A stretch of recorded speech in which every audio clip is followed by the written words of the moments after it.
Friends, very good morning all of you. आइए आज हम अपना चैप्टर 5 लोकतंत्र के परिणाम ये चैप्टर जानते हैं। क्या है चैप्टर 5 लोकतंत्र के परिणाम। परिणाम जानने से पहले लोकतंत्र जानते हैं कि लोकतंत्र क्या है। लोकतंत्र जनता का, जनता द्वारा जनता के लिए शासन प्रणाली है। ये डेफिनेशन अबू अब्राहम लिंकन ने कहा था। ठीक है। लोकतंत्र के परिणामों को मूल्यांकन कैसे करते हैं, जैसे कि आपके थ्योरी में बता रखा है कि लोकतंत्र शासन की अन्य व्यवस्थाओं से बेहतर है। तानाशाही और अन्य व्यवस्थाएं ज़्यादातर दोषपूर्ण हैं। लोकतंत्र को सबसे बेहतर बताया गया है क्योंकि यह नागरिकों को समानता का बढ़ावा देता है, अभिव्यक्ति की गरिमा को बढ़ाता है, इस फैसलों को बेहतरी लाती है और टकरावों को टालने संभालने का तरीका देता है। क्या कह रहा है कि लोकतंत्र के क्या फ़ायदे हैं। ये नागरिकों को सभी को समान अधिकार देता है। ठीक है। इसमें गलतियाँ सुधारने की गुंजाइश होती है। और क्या कह रहा है कि व्यक्तियों को गरिमा को बढ़ावा देता है। जबकि तानाशाही सरकार में क्या है कि इसके उल्टा है कि जो राजा चाहेगा, जो शासक चाहेगा वो होगा। क्या कह रहा है आगे कि आज दुनिया के 100 देश किसी न किसी तरह की लोकतांत्रिक व्यवस्था चलाने का दावा करते हैं। इनका औपचारिक संविधान है, इनके लिए चुनाव होते हैं, राजनीतिक दल भी है, साथ ही वे अपने नागरिकों को कुछ बुनियादी अधिकारों की गारंटी भी देते हैं। क्या कह रहा है कि लोकतांत्रिक देश में नागरिकों को मौलिक अधिकार भी मिलता है, जबकि तानाशाही देश में ऐसा, तानाशाही शासन प्रणाली में ऐसा नहीं होता। लोकतांत्रिक संविधान में क्या होगा कि संविधान की बातें मानी जाएंगी, संविधान होगा। ठीक है। नेक्स्ट कह रहा है उत्तरदायी और जिम्मेदार वैध शासन। लोकतंत्र में सबसे बड़ी चिंता यह होती है कि लोगों को अपना शासक चुनने का अधिकार और शासकों पर नियंत्रण बरकरार रहे। लोकतंत्र में हमारे क्या होता है कि एक प्रतिनिधि जनता का होता है तो दूसरा प्रतिनिधि क्या होता है, गवर्नमेंट का होता है। ठीक है। फिर क्या कह रहा है कि आर्थिक समृद्धि और विकास। लोकतांत्रिक शासन में अच्छी सरकार की उम्मीद की जाती है तो उससे विकास की उम्मीद करना भी क्या उचित नहीं है। अगर हम 1950 से 2020 के सभी लोकतांत्रिक शासनों और तानाशाहियों के कामकाज की तुलना करें तो पाएंगे कि आर्थिक समृद्धि के मामले में तानाशाहियों का रिकॉर्ड थोड़ा बेहतर है। क्या कह रहा है कि आर्थिक विकास भी होता है, लेकिन क्या है कि तानाशाही से थोड़ा कम होता है। लेकिन यहाँ पे क्या है कि सभी का विकास होता है और सभी को ध्यान में रखा जाता है, सभी को समान अधिकार दिया जाता है। ठीक है। फिर क्या कह रहा है नागरिकों की गरिमा और स्वतंत्रता। व्यक्ति की गरिमा और स्वतंत्रता के विषय में लोकतांत्रिक व्यवस्था किसी भी अन्य शासन प्रणाली से बहुत आगे है। प्रत्येक व्यक्ति अपने साथ के लोगों से सम्मान पाना चाहता है। प्रायः संघर्ष तभी पैदा होता है जब कुछ लोगों को लगता है कि उनके साथ सम्मान का व्यवहार नहीं किया जाता है। क्या कह रहा है इसमें कि परस्पर जो है एक दूसरे के प्रति कॉम्पिटिशन या जो है संघर्ष कब पैदा होगा, जब उनके साथ भेदभाव किया जाएगा, तब लोगों में क्या होगा, संघर्ष की भावना जागृत होगी। फिर कह रहा है उसके बाद क्वेश्चंस देखिए, क्वेश्चन आंसर्स हैं। क्वेश्चन आंसर देखते हैं क्या है कि लोकतांत्रिक किस तरह उत्तरदायी, जिम्मेदार और वैध सरकार का गठन करती है।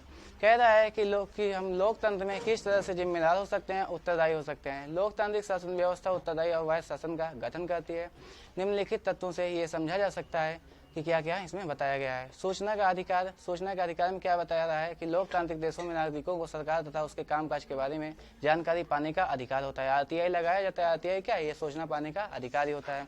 सेकंड कह रहा है स्वतंत्र और निष्पक्ष चुनाव। लोकतांत्रिक शासन प्रणाली में क्या होता है, जो चुनाव होता है वो निष्पक्ष और स्वतंत्र चुनाव होता है। ये नहीं कि जो सरकार बनी है या वही सरकार फिर दोबारा बने, तो ऐसा नहीं है, निष्पक्ष चुनाव होता है। नेक्स्ट है कानूनों की खुली चर्चा। लोकतांत्रिक देशों में सरकार जो भी कानून बनाती है वह लंबी प्रक्रिया के बाद बनता है। उस तरह पूरी बहस तथा विचार विमर्श किया जाता है, फिर उसे जनता के समक्ष रखा जाता है। इसलिए इस बात की संभावना होती है कि लोग उसके फैसलों को मानेंगे और वे ज़्यादा प्रभावी होंगे। ठीक है।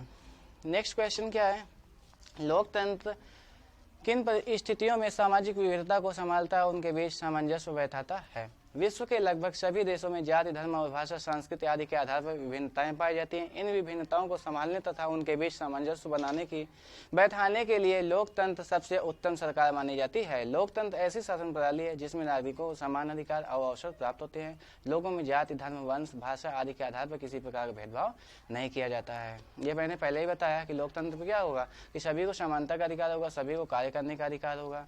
ठीक है। इस प्रकार से लोकतंत्र में सभी सामाजिक विभाजनों में सामंजस्य बैठाया जाता है।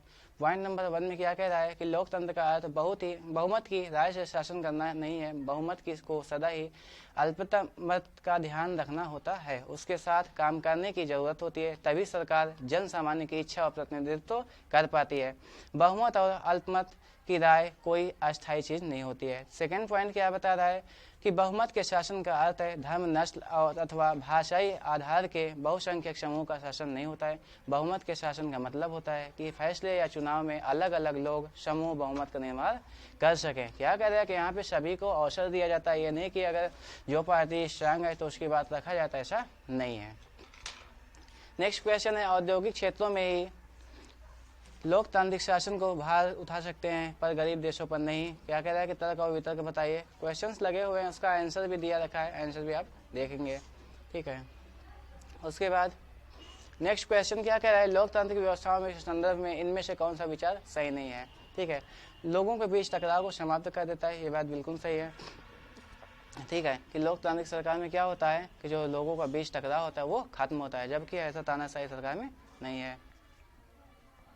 उसके बाद नेक्स्ट क्वेश्चन है कि लोकतंत्र के मूल्यांकन के लिहाज से कोई एक चीज लोकतांत्रिक व्यवस्थाओं के अनुरूप नहीं है, उसे चुने। ठीक है, बहुसंख्यकों का शासन ये क्या है, लोकतंत्र के अनुरूप नहीं होगा, क्योंकि यहाँ पे क्या होगा कि जो अल्पसंख्यक है उनकी भी बात मानी जाएगी। ये नहीं कि बहुसंख्यक से सरकार बनी है तो बहुसंख्यक की बात मानी जाता है, ऐसा नहीं है।